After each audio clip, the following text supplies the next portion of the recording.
Okay, so welcome everyone to this lecture on Public Ecclesiology by Dr. Michael Hjälm.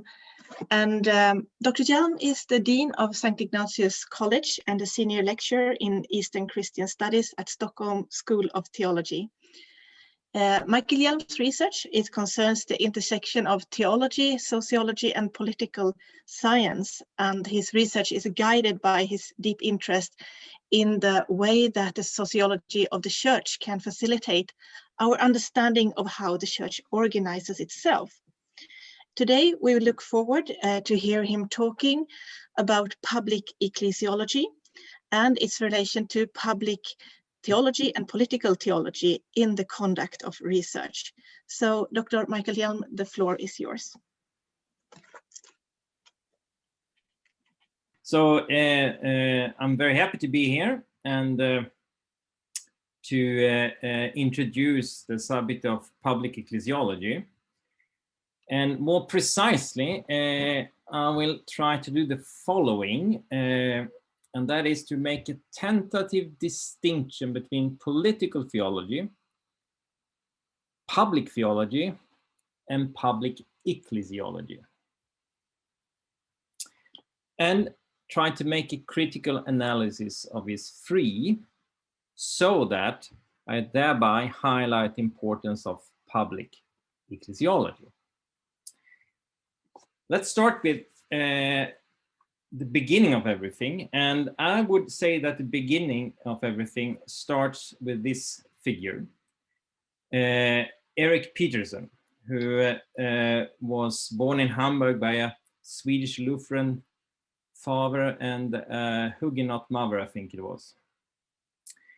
He had a very famous debate with another figure, Carl Schmitt. This debate started when Carl Schmitt was appointed professor of civil law in Bonn, 1922, and soon Erik Peterson arrived to Bonn, 1924.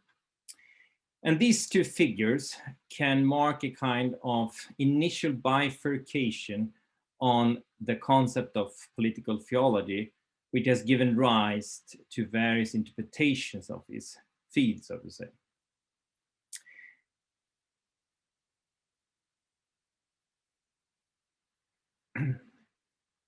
If we begin with Carl Schmitt was a Roman Catholic, precisely as Erik Peterson. He's famous, Carl Schmitt, because also of his alignment with the pro-Nazi movement, especially after 1933. In the third chapter of his opus, 4 chapters on the concept of sovereignty, Carl Schmitt is saying the following. All significant concepts of a modern theory of a state are secularized. Theological concepts not only because of their historical development, in which they were transferred from the theology to the theory of a state, thereby, by example, the omnipotent God became the omnipotent lawgiver, but also because of their systematic structure. Carl Schmitt, he could be seen as someone who argued for the idea that you could make politics from theology, and with the political pretensions of theology that could be emerging in this. But it's not completely right to view Carl Schmitt in that sense, according to my own interpretation. Rather, I would argue that Carl Schmitt argues for that politics should be analogical to theology. So there is a kind of parallel existence between theology and politics, which cannot be avoided, neither by political scholars nor by theological scholars. And that position has been contrasted to Erik Peterson. Erik Peterson, on the other hand, he was said to advocate a complete separation between the realm of the church and the realm of theology and the realm of politics. Today, with the recent scholarly research done on the dialogue, discussions, and debate, and the context during these 1920s, reveals that Erik Peterson and Carl Schmitt had quite a similar stand, but from two different positions.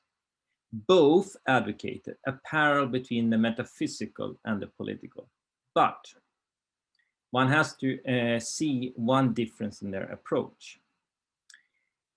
And the strong difference is that Erik Peterson did not see the necessary connection between the revelation of God in the incarnate Christ with how the world should be running.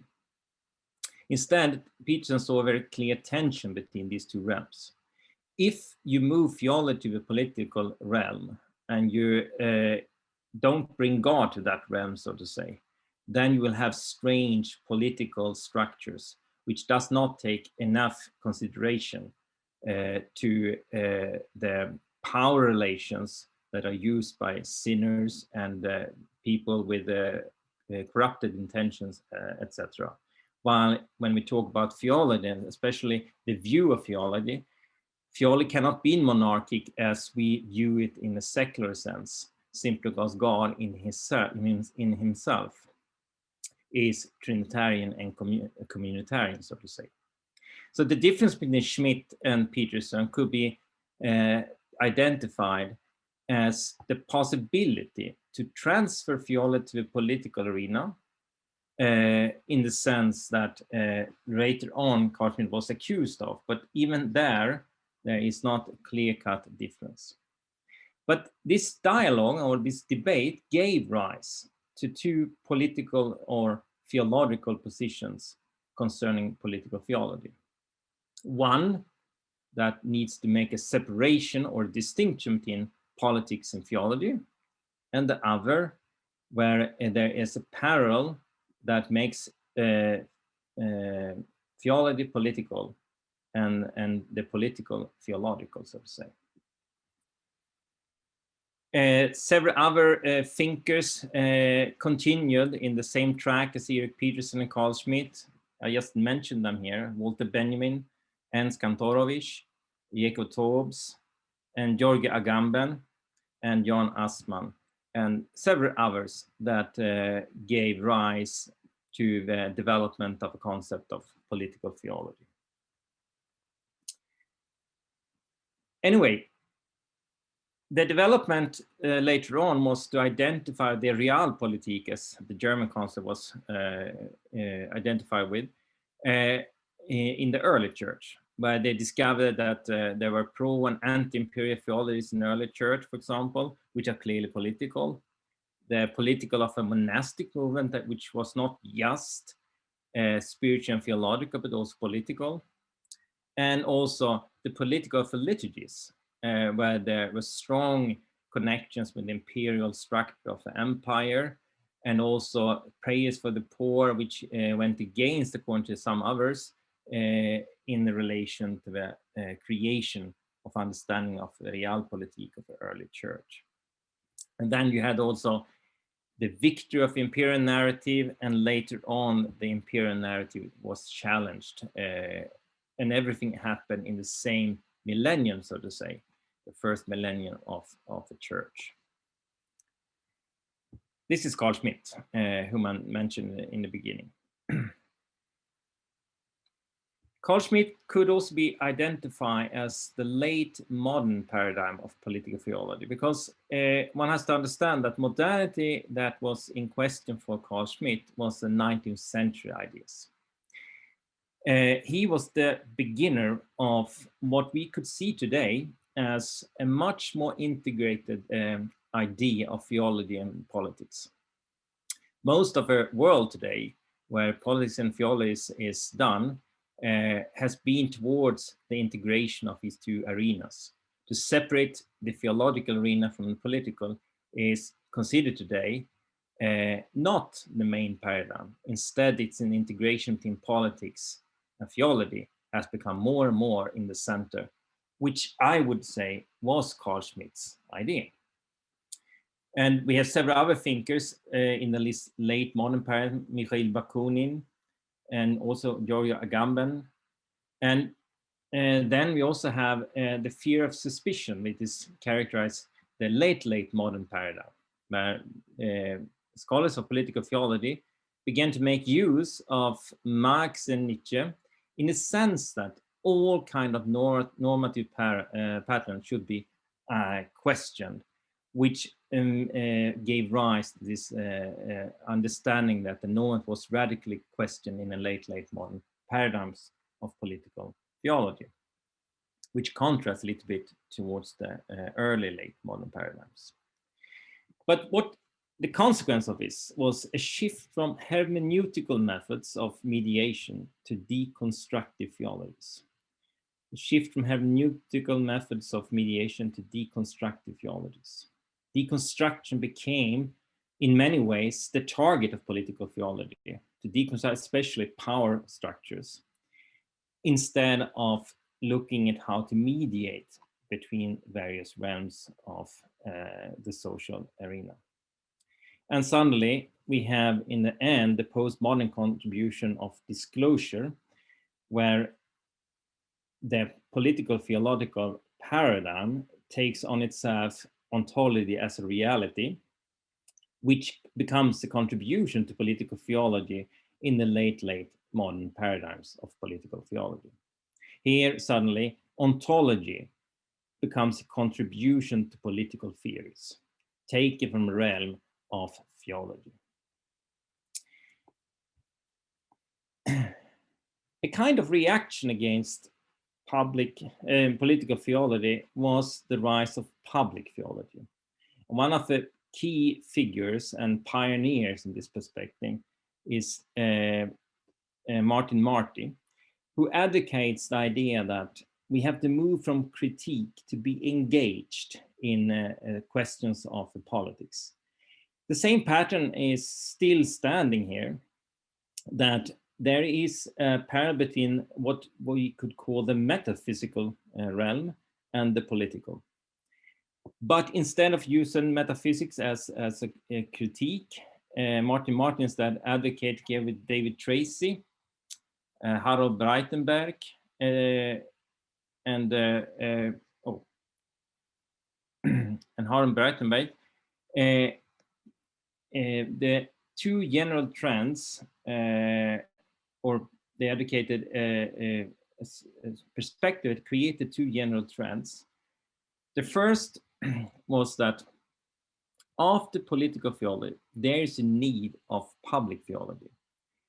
When we have criticized the impact of the Third Reich, when we have criticized the inequality in Southern America, when we have criticized the bad structures of society, so to say, we need to have a new theology, which is building society once people have listened to the critique from political theology. This trend did not see public theology as an enemy towards political theology, but rather two phases of one and the same process, to say. Second trend that came from in relation to public theology was a radical break with late modern and postmodern deconstructive approaches. It simply meant that they began, these more radical public theologians, and I would argue that Martin Marty is one of those, saw the late modern and postmodern deconstructive approaches as a negative for building a sustainable society. They could answer to what is wrong, but they couldn't give a positive answer to what could be possibly right, so to say. And that created kind of a machinery where we have two ways of doing theology in the public square. And that's the later construction of public theology versus the political theology that came especially with the late modern paradigm or the postmodern paradigm. Both public theology and political theology advocates a perspective of social justice, but they do it in different senses. But both public theology and political theology also advocates perspective in concurrence with Carl Schmitt, that theology is moved outside of the church. Theology has been turned political. So both public theology and political theology share that same trend, that theology has been turned political. But political theology in this late modern, postmodern is much more deconstructive, while public theology becomes reconstructive in the development or the separation between these two along the later decades of 20th century and the beginning of our present century. Political theology also is much more focused on the transformation of society, while public theology in this later phase is much more oriented towards the reformation of society, the improvement of society. And political theology is in this later phase is more a critique of power, often associated with anarchistic or radical fears of deconstructing power. Theology as critique is a slogan that can be connected with political theological theorists in the end of the 20th century and beginning of our century. While public theology, especially in the 21st century, is promoting civil society, often associated with theories of shared power. Theology as emancipation is a slogan that can be connected with these public theological theorists.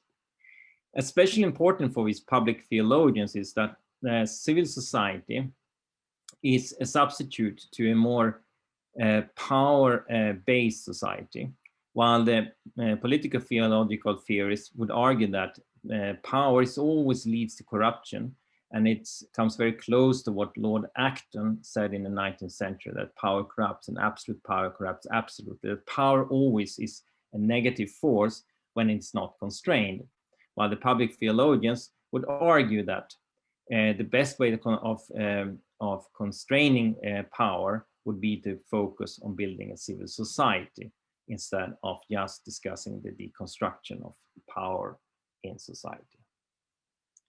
So public theology. Public theology in this construction, especially post-Martin Marty, is discursive.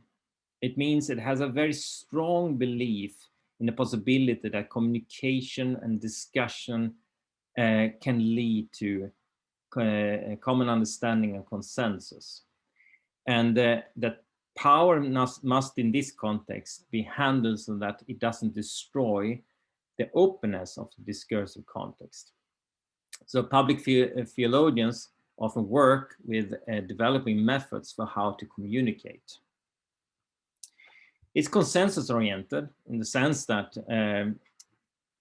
each voice is supposed to be counted, and the best way to limit power is to give voice to minorities, to make minorities and marginalized groups part of the overall conversation. Those who criticize public theologians argue that you need transformation to make that participation possible, so to say. And finally, also, it's a belief in a positive progression. While the more radical political theologians would argue that it's not a straightforward progression.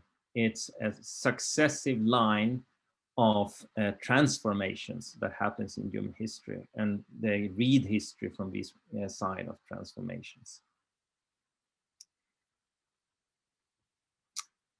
From theology to ecclesiology, that would be the trend that I would identify in the late part of 20th century and the 21st century. This meant simply that if the reality in the middle of the 20th century was much more easy to identify, it became much more complex in the latter part of the 20th century. Reality became much more multi-dimensional. Communication was not a straightforward line between two countries. The rise of television, the rise of radio, social media, internet, etc., created a society and a world that was multi-dimensional in many aspects. Like now, we are in a two-dimensional reality, which we hardly could even imagine in the 50s and 60s in the last century. International relations were renewed in this, and these two figures here, it's the American President John F. Kennedy. He had an advisor that coined the expression of public diplomacy. Public diplomacy was a new way of understanding how to influence the world. If previously diplomacy was connected with owning information, and in that way running the world, making the world subordinate, so to say, by knowing more than your adversary, then public diplomacy came as an understanding based on information age and information society that you cannot own the information anymore. The possibility of owning information would simply mean that you will own information that is not relevant. But as soon as it's relevant, it's hard to own the information. Information in the latter part of the 20th century could be spread in seconds to more people than you had been able to spread for a century. But suddenly, a change took place in international relations and in communication and diplomacy, that instead of owning information, using information to influence people, and instead for separating information from the general public, instead give the general public more information. So instead of reducing the flow of information that was the Middle Ages idea and even up to the 18th century, in the middle of the 19th century, suddenly to share information in a broad sense became the new way of doing diplomacy and running the world. And according to the story, this picture is the first discussion that took place concerning this development of a new strategy for diplomacy. This meant that the church suddenly became a polis among other polis, and a city or a culture or a unity or a community among others. Suddenly, this relationship between the church and power, where the church influenced the power, the emperor, the president, the government, the parliament, suddenly they were standing in a situation that it didn't work anymore. People had access to information about trends, about what's happening through their social medias. In the beginning, it was television. So suddenly the church could not build a direct link with power in a simple manner, because power as such was transformed during the end of the 20th century. And that gave a focus not on individuals, but on the church as a community again. The church suddenly appeared as incarnated in the public sphere.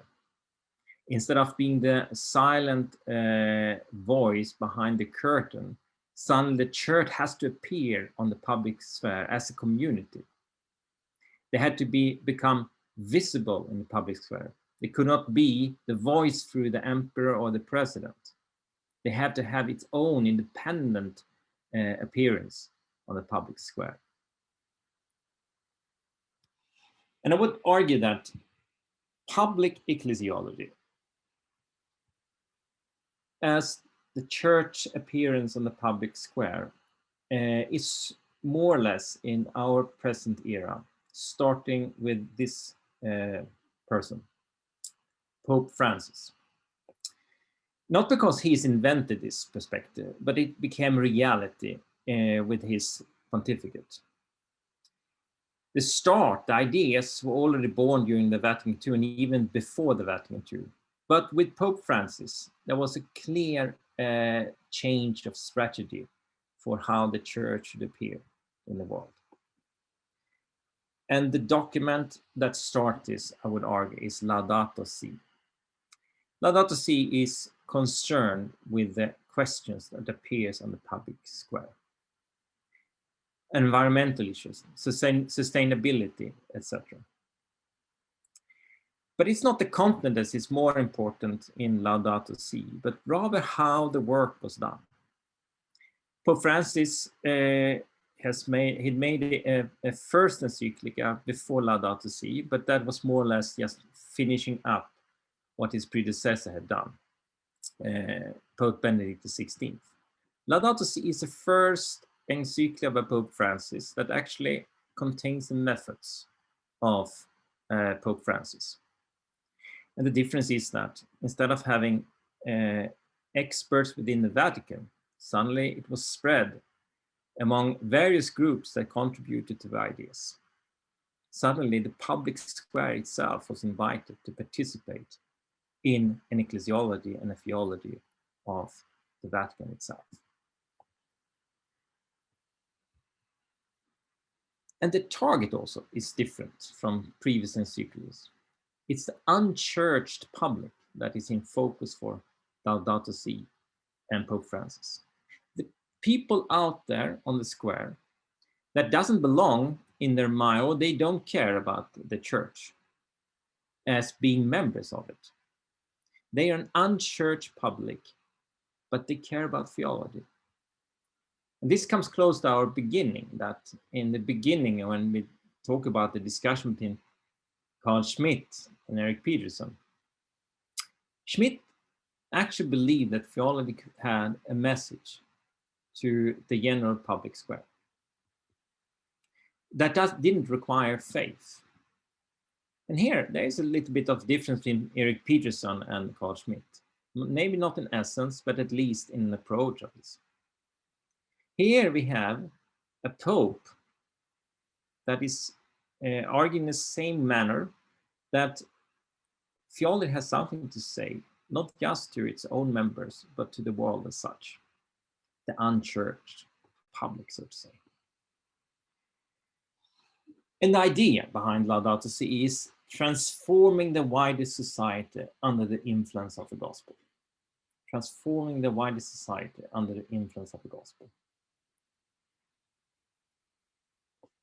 And Vatican II, in its own terms, had already created foundation for what is the consequence of Laudato Si, namely the ontological relation between church and world. And this is interesting because if, as I said in the beginning, that if you identify the late modern and postmodern use of ontology, it's a little bit different used here in comparison with this. Here, the ontological relationship is practical. The ontological relationship between church and world is moving towards a practice. This has strong support in the late theological development. Maximus Confessor, in his approach towards describing the relationship between God being good in his nature, so to say, being loving, and everything that we identify as positive in his nature, Maximus said that we have to participate in that goodness through our energias, our intellectual faculty, use of our intellectual faculty, or the use of our vital faculty, our actions and so on in the world. Laudato Si is advocating a practical ontology. Maybe there are some things that could be questioned in this discussion, but the important thing here is that the church becomes active in the public square. And it's important that it's the church that becomes active in the public square. Because individuals, they can have discussions, but together we can move mountains, so to say. That's the attitude from Laudato Si to the world. Poverty can be erased. Bad power structure can be changed. It has a very positive attitude towards the public square, so to say. And in the end, it's serving one another that becomes the focus of Laudato Si, as well as other documents in the same manner. One has to understand that Laudato Si was not just a Catholic document. The Orthodox churches participate in this, and this is Metropolitan Cisiolas, who actually was the one who announced Laudato Si together with Pope Francis.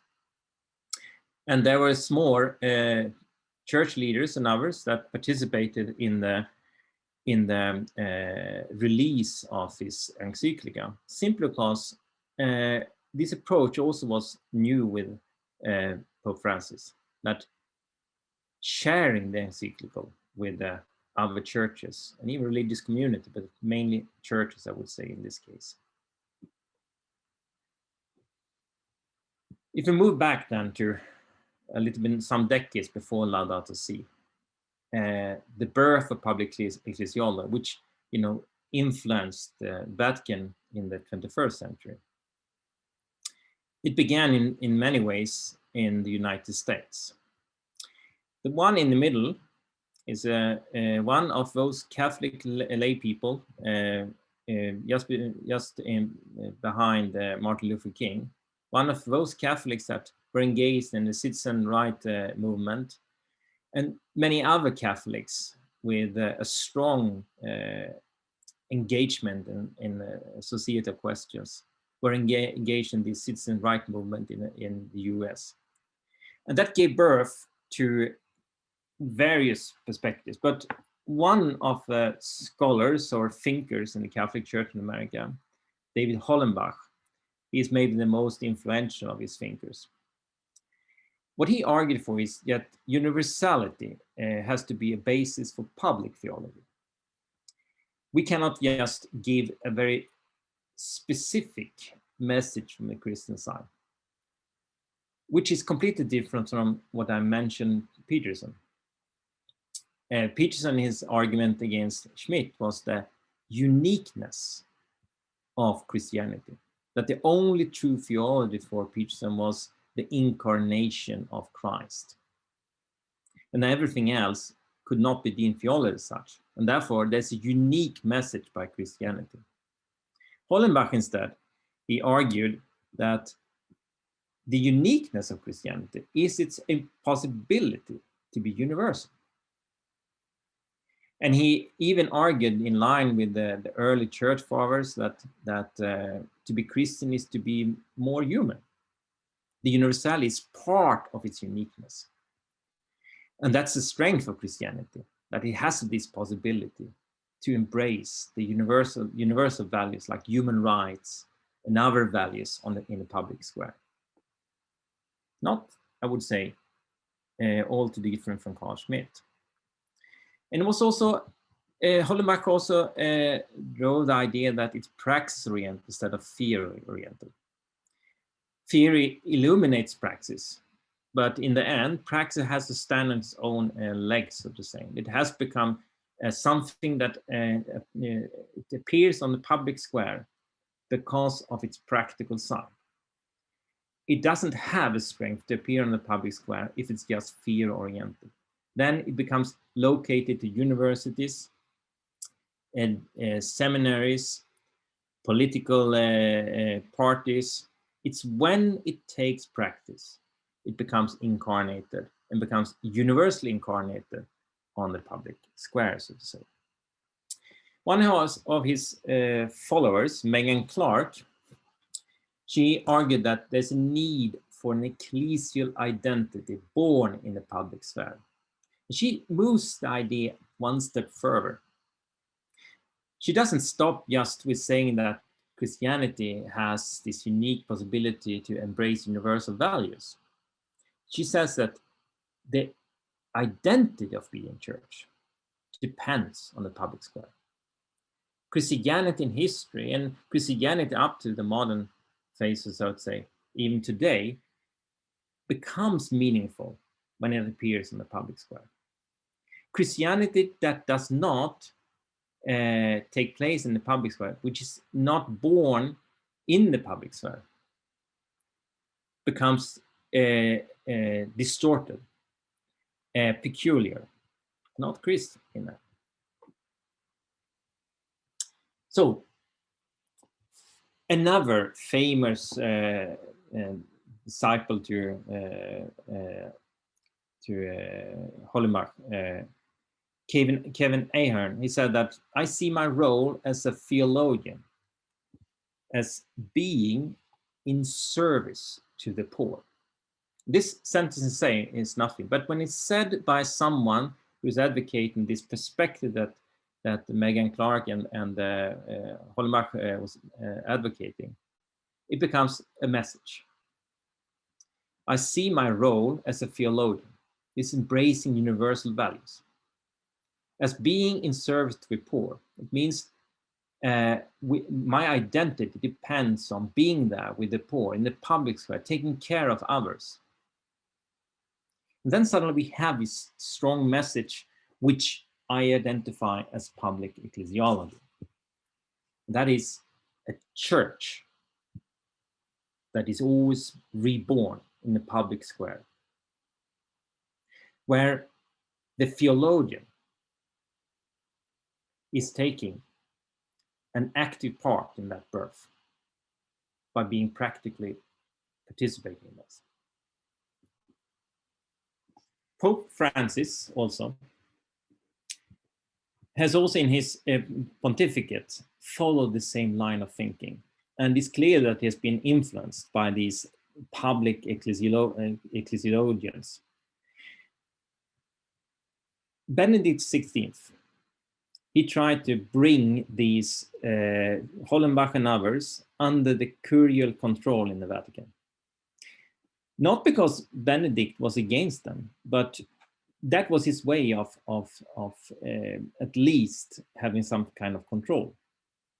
Pope Francis turned this upside down. Instead, from curial control, he's worked on integrating these views with the church.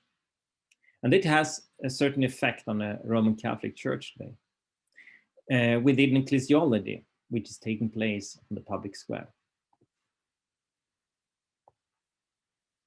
And this is a quotation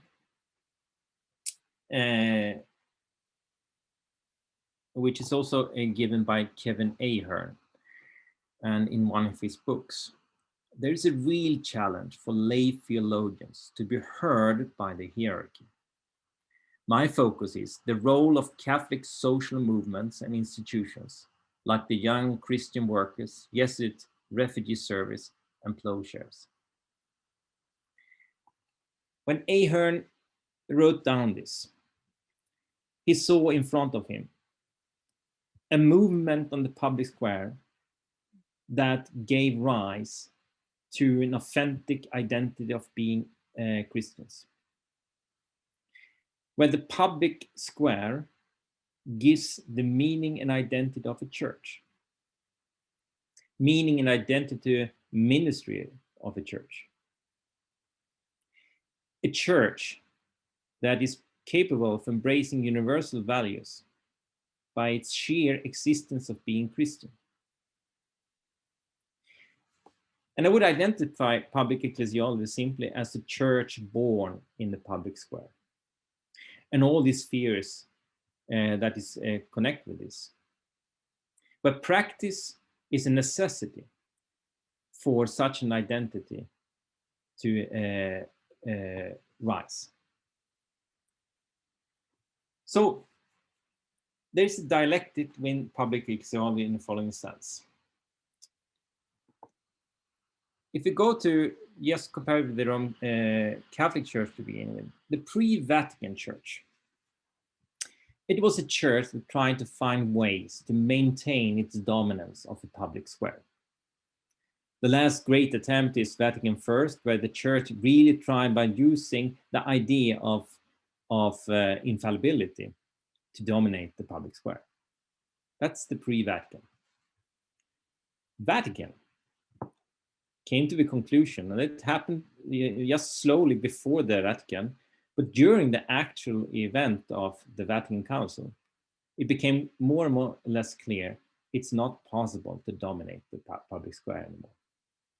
This is the same time when public diplomacy is born. The same idea in international relations that it's not possible to dominate the public square. You can influence it. You can be present. You can be visible, but you can't dominate it in the same sense anymore. Post-Vatican, the Roman Catholic continued to develop. And in the post-Vatican era, it became the conclusion that it's not even desirable to dominate the public square. It's simply not how we understand our Christian identity. It's not that we first have our Christian identity and then we impose that identity on the public square. No, the Christian identity is born in the public square. It is visible. It takes shape in the public square. Suddenly here we have what was political theology in the beginning is simply Christian faith. And then late post-Vatican, and that's what I tried to say with this Hollenbach and Ahern and so on. The consequence is that we cannot try to dominate laity within the church either. It's not a teaching ministry that imposes its ideas on the people. No, it's the teaching ministry that has to listen to what is appearing in the public square among the laity. The Christian faith, the identity of Christian belief, is not that comes from on high. It is given birth on the ground. That's why I identify Laudato Si with the important impact of giving not the birth of public ecclesiology, but a very strong meaning, because it's so connected with the center of the Roman Catholic Church, so to say. So this gives birth to a necessary dialectic between laity and hierarchy in the Roman Catholic Church, which today we are just seeing the first steps. It means simply that there's not a hierarchy above the laity. No, it's a hierarchy that has to listen to the laity. Or as Pope Francis said in a famous sermon, we have to listen to the poor. And he said it in a context that makes it clear that Christian belief and faith and Christian identity is born in that place. This, if we address it when it comes to orthodoxy, this displays also the crisis of orthodoxy. If you compare this with the pre-Vatican, Vatican, post-Vatican, late post-Vatican, I would argue that still Moscow is still trying to dominate the public square. It hasn't given up yet. It hasn't reached the position of the Vatican, and not at all the post-Vatican position. It does mean that there are positive voices that are heard in Moscow. On the contrary, it happens a lot. In Moscow, there are a lot of thinkers that are working towards various perspectives, which is very interesting. And a lot of things are happening now in the Russian Orthodox Church and all its sister churches in the Slavic world. There's a movement going on. And there's a force, I would say, of new thinkers that hasn't been surfacing yet. But I think there will happen a lot of things just because that what we have seen here in the post-Vatican process is taking place also in the previous Soviet Union. Constantinople because of their closeness to Western world and so on, I would argue that they have moved a little bit further. They come to a conclusion, like the Vatican, that we cannot dominate, but let's be relevant. But they are still struggling with who is we. And the late idea in the late post-Vatican period in the Roman Catholic not try to dominate laity. It's something that I think is still missing in the Constantinopolitan track, so to say. Now we're coming to the end of my small presentation. What I'm trying to say, I started with Carl Schmitt, that Carl Schmitt wanted to, let's say, make an analogy between the politics and theology, where he could use theology as a kind of analogy for improving the political realm.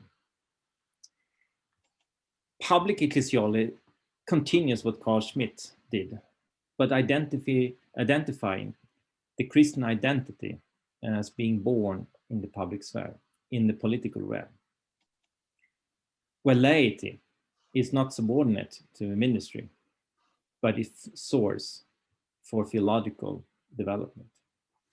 And in the end, I would say that public ecclesiology should be the church, could be understood as the church empowering laity in the public square. So public ecclesiology as the church empowering laity in the public square. Thank you.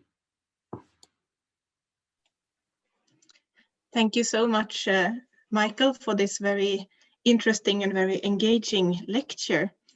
I'm sure now that there are many questions on the way, and all of you are welcome to write your questions here in the chat. And yes, while we are waiting for the questions to come in, I might take the chance and pose the first question while we are waiting.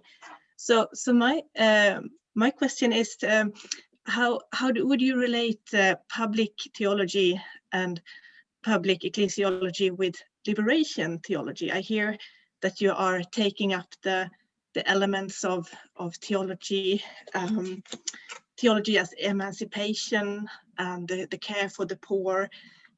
What would you see here are the connections and the differences? I would say that liberation theology answers to the question, how can we work with situations that oppression is so imminent and so visible and so,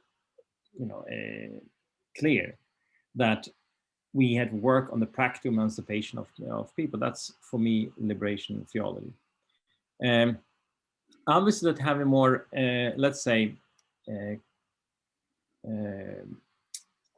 continuous understanding of liberation theology would probably argue that liberation theology is based on the deconstruction of power, in the sense that power has to be criticized.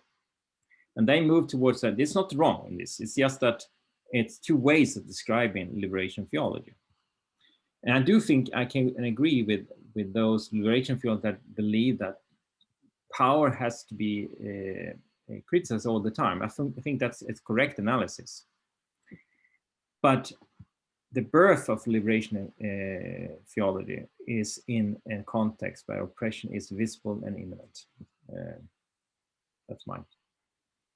But public ecclesiology works with a situation where it doesn't need to be an oppressive structure. It doesn't need to be a deconstruction of power as such. It's more on the identity of the church.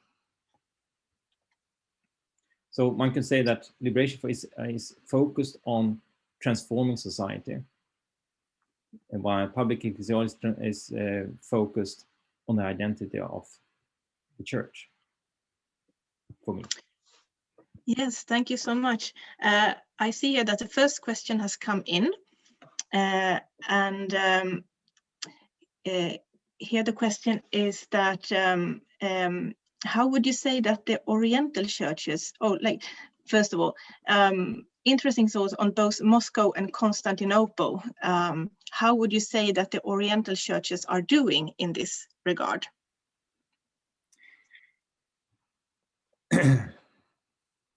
Yes. The problem with the Oriental, most of Oriental churches, and I'm not just talking about the MFC church, I'm talking about the Oriental churches, is that they are in a context which is widely different from the Western world at the moment. Some of the countries are breaking up towards a more democratic and freer society, but in general, still they are struggling with a context that is quite oppressive. While, and if you compare with the Soviet Union or ex-Soviet Union countries, they are also working with a context that is oppressive, but it's because it has been post-totalitarian in many senses. So the context creates a stance. One has to understand, I think, that the Roman Catholic Church has had much more or a longer period of the opportunity to develop its identity in the public square, so to say.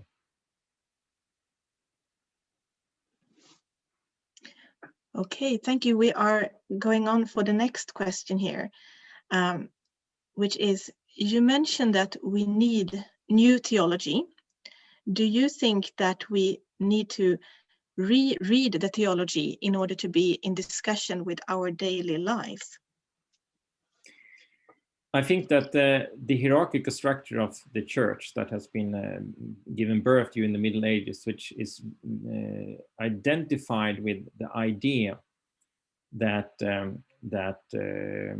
like Peterson said in his very early publication, which is changed later on, that obedience comes as a result of a necessary hierarchy.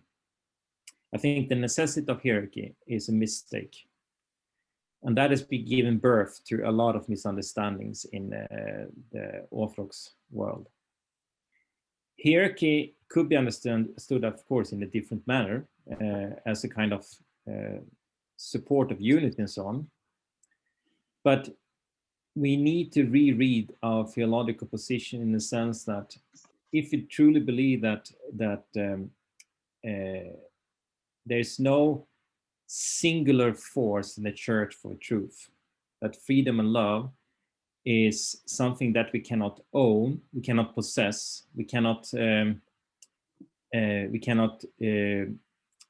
control, then it means that the ministry of a church needs to read the church in its fullness, not just read the hierarchy or the patriarchs. They have to read the laity of the church. It means that the listening perspective of the hierarchy has to be increased. And that's the new theology, I would say. Okay, so then we go on to the next question. And here it says that, please, can you share the slide of public theology again? Because I didn't get the point clearly. And secondly, what is the main goal of public ecclesiology? To bring the church into the society, or to bring the society into the church?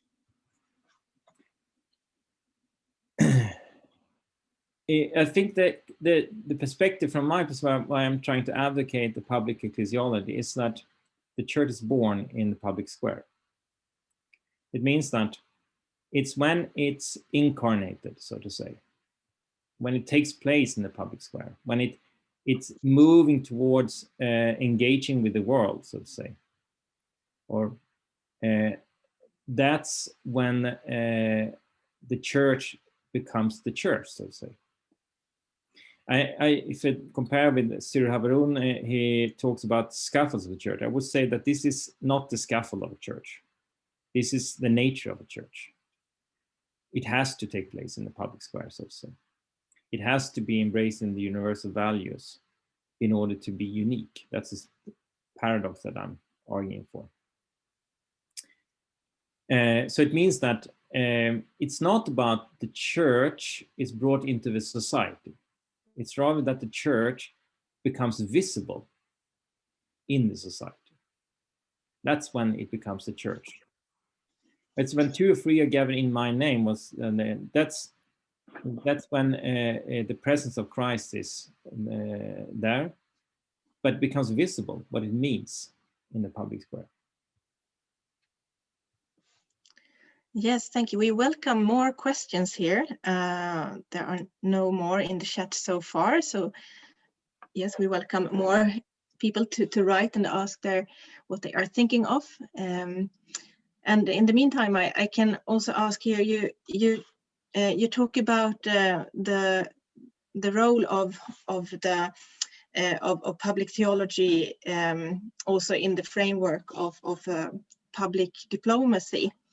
And here one question that may come up is whether this presupposes, so to say, a welcoming attitude to religious ideas in the public square in the society, and what happens then in a secularized country, for example, like Sweden, where maybe it's not a matter of course to include religious ideas in the political and public conversations. What is then how is then the public theology and public ecclesiology playing into the diplomatic world, so to say, in such a society? The concept of secular would mean that the foundation is not religious, but the foundation of society is something else. I do think that this is a kind of paradigm that has been flowing through the last decades, the secularized society.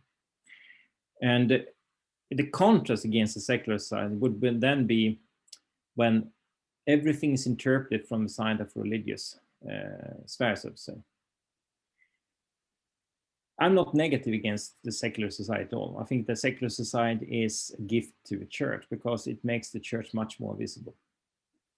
It's when the society becomes secular, it's when the church is capable of being unique.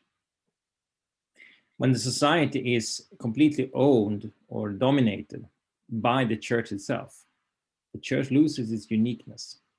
It loses its voice. So I don't see the secular world as negative. On the contrary, it's a gift that can bring forth the authentic voice of a church.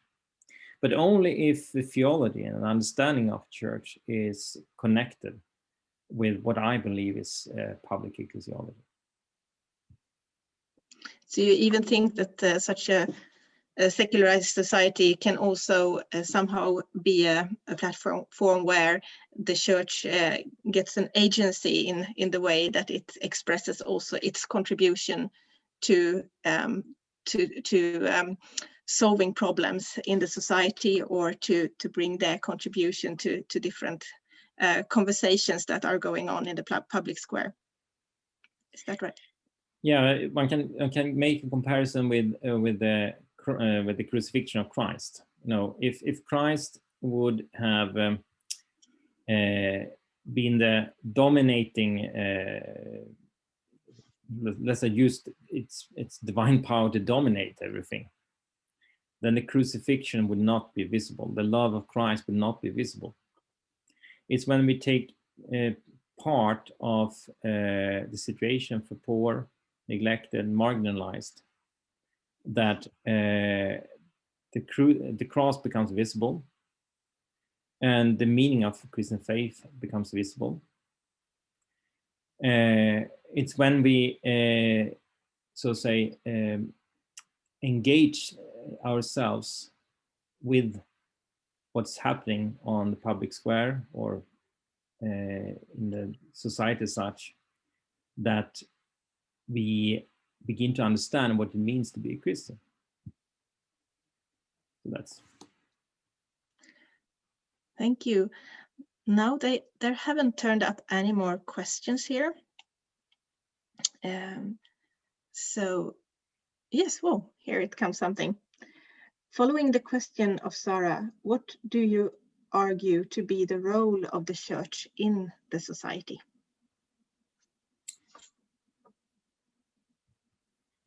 The role of a church is in society, from this perspective, would be, first of all, to be incarnated in the society, in the sense that to become visible as such. Now, then people on the advocate monastic spirituality believes that the monasteries, how could they be incarnated in society and so on. But the answer to that question is that the monastic community, it's a policy in its own. It has its own public square, so to say. It's set aside for various reasons, but it's not set aside from the world and the cosmos as such. The same here, church taking place in the public square doesn't mean revolutions necessary. It means also that it's a voice of empathy. It's a voice of, it's a listening activity.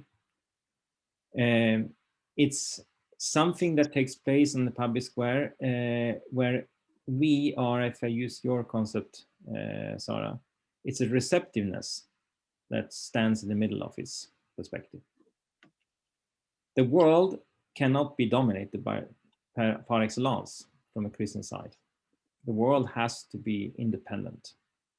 And the church is moving that independence in the sense that it supports the late, it empowers the late and the public square and so forth. That's my...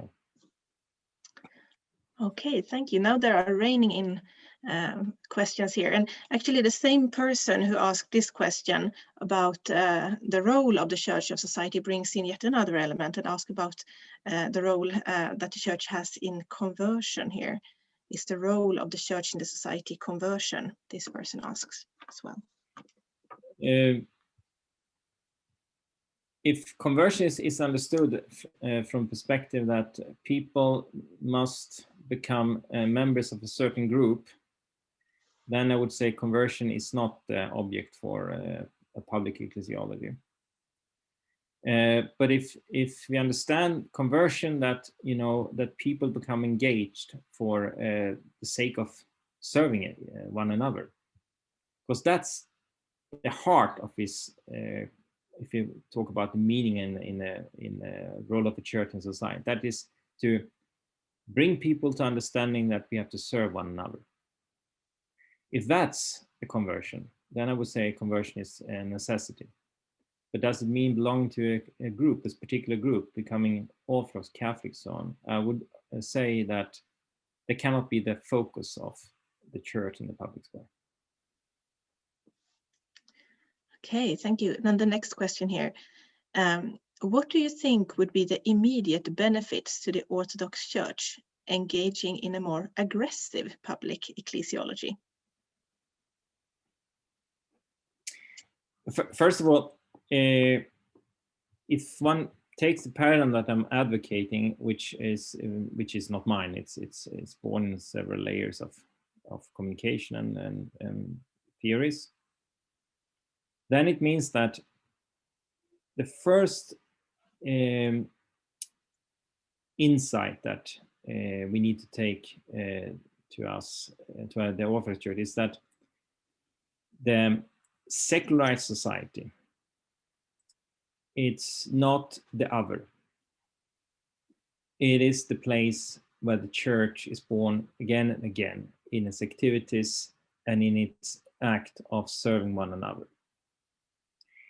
And in our serving of one another, our identity of church is born.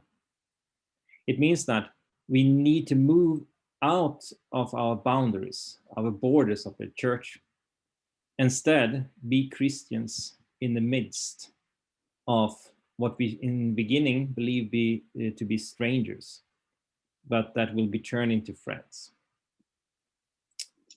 So that's the immediate effect will be that we break down the borders, and that's a benefit, I think. We break down the borders. So what it means to be an Orthodox is not primarily not to be Catholic, not to be Protestant, not to be off is something that we do in the society. It's something we actively are engaged for. That's a benefit. And the same person asks here, do you believe that lay theologians are involved enough in decisions that may benefit public ecclesiology?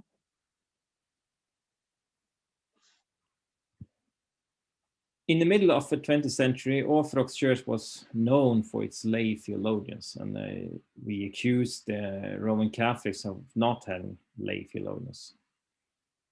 In the turn between the millenniums now, it is the opposite case. There are very few lay theologians in Orthodox Church today. Some exist, of course. We have some in our department. But generally, I would say that it has been much more clericalized.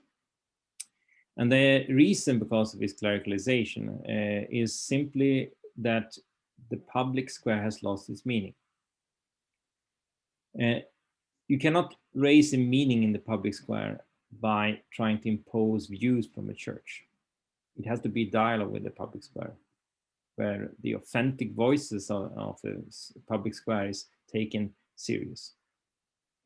And this gives rise to what I believe to be the birth of a new generation of lay theologians in the Orthodox Church.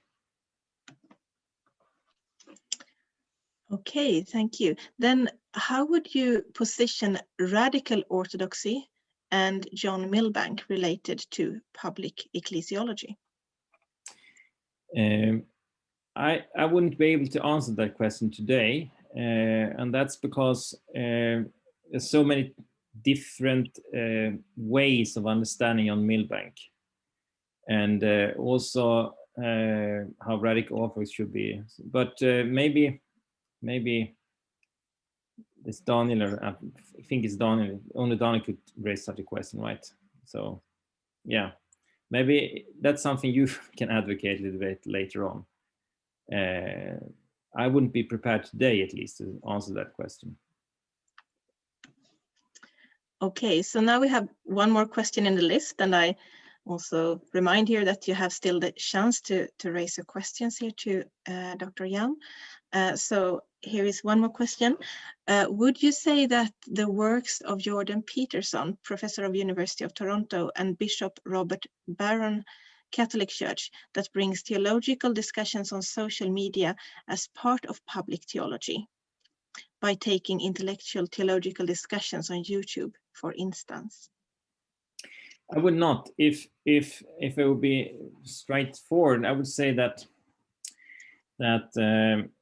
both Jordan Peterson and Robert Barron, I wouldn't identify them as in the same category as I'm advocating.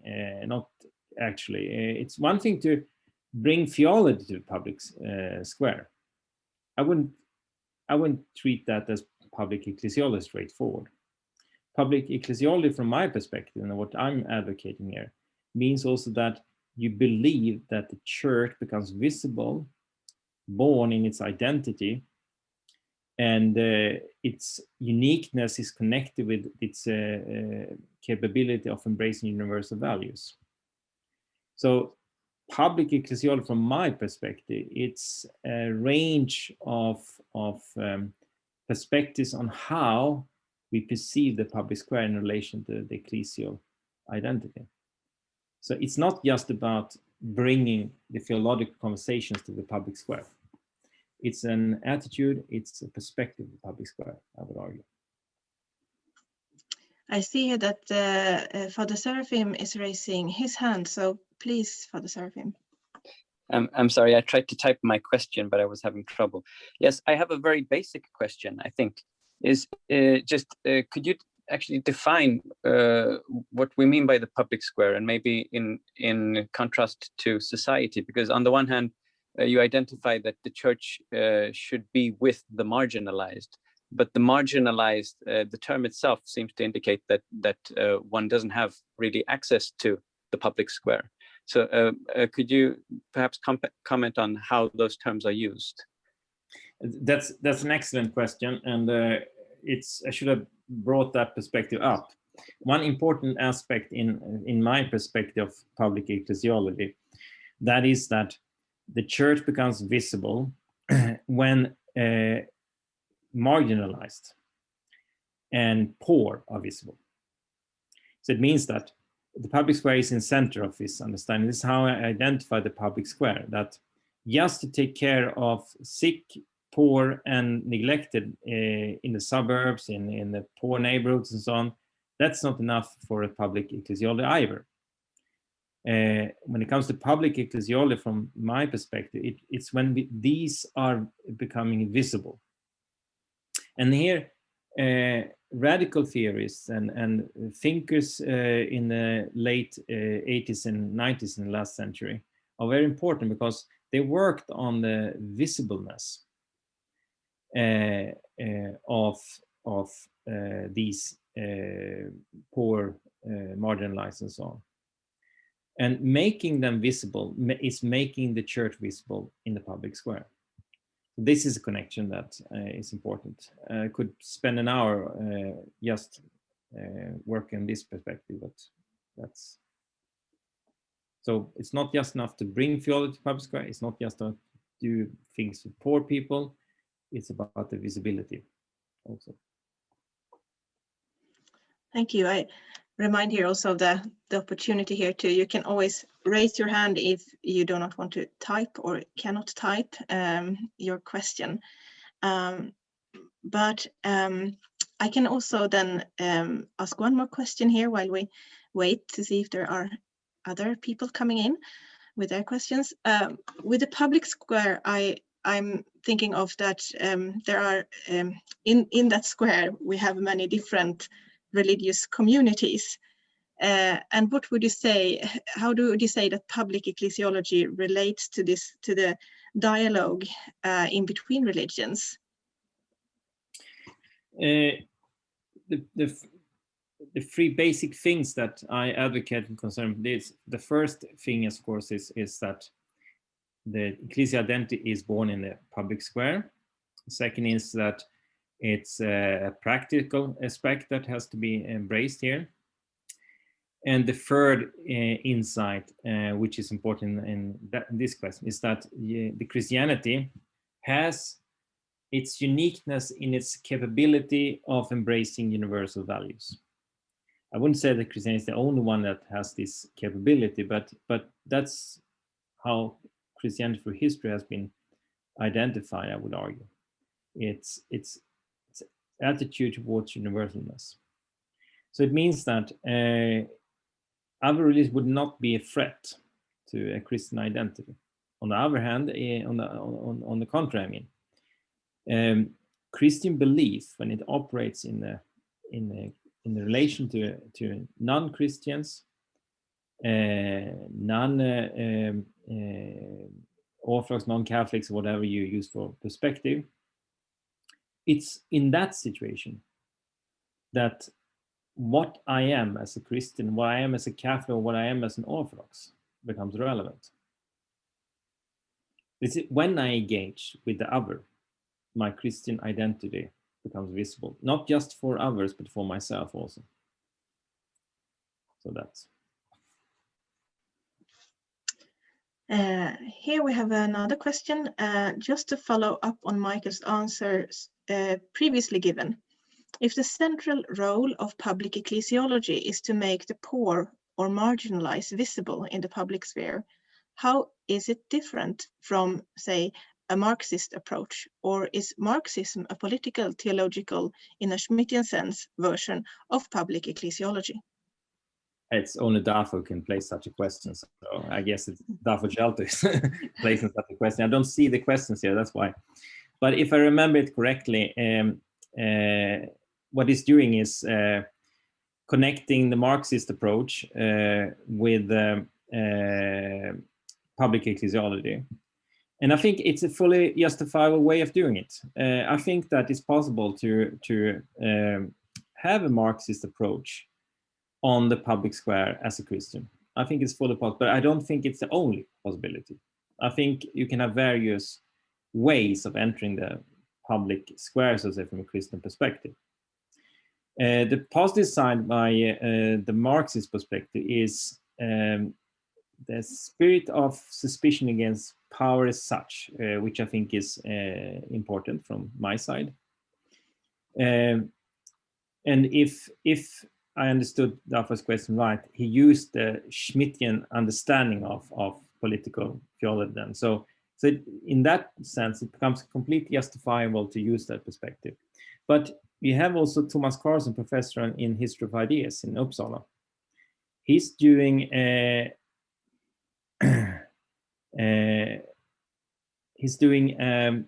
different way of approaching it, and that's from a much more conservative end, a political conservative, more or less make theology great again. That would be Thomas Carlson's perspective of, which is also Schmittian, I would argue. So it's yeah. Yeah, the person responsible for this question also wants to make it clear that I'm not a Marxist, but I'm an anarchist. It says here in the bubbles here in the chat. So. I know this. So it's not no. I'm not meaning that he is. I'm just saying that it's fully justifiable to make a Marxist approach in this case, and also an anarchist approach also, I would argue. Next question is, just to follow on this, how the Frankfurt School's insights are applicable to the public ecclesiology. My perspective of public ecclesiology, which is not the only one, you can have various perspectives. That was my perspective is that I lean towards the understanding that I have a positive view of a progression of society. So it means that I believe that it's possible to advocate a discursive practice in the public square. I do believe that the public discussion could be possible to hold in the public square that actually will improve society. Therefore, my method of approaching public ecclesiology would be from discursive practice. So I believe that the democratic conversation, I believe that you can use critique in the sense of improving society, which would be congruent with the Frankfurt School. What I would question with the Frankfurt School is their, let's say, what I would believe a too naive understanding of power. The Frankfurt School didn't work on power as such. This is, they were working on the post-Soviet context, so to say, which I think was too naive. We know today much more about how power operates, and it's very, very easy that power corrupts the public square in the sense that not just the poor and neglected are marginalized, but the general public becomes marginalized even in the public square. So that's that. Okay, so this is the last question for today. So then we thank Dr. Michael Hjälm for the interesting lecture and this very interesting conversation. And Bojana, do you want to say something about the future here during this semester before we end? Yeah, thank you so much, Sarah, and thank you, Michael, and all of you for being today with us. So we are continuing our public lecture series. In 2 weeks, we will have another lecture. So it's May 6th of May, and the title of the lecture is Islam and the West.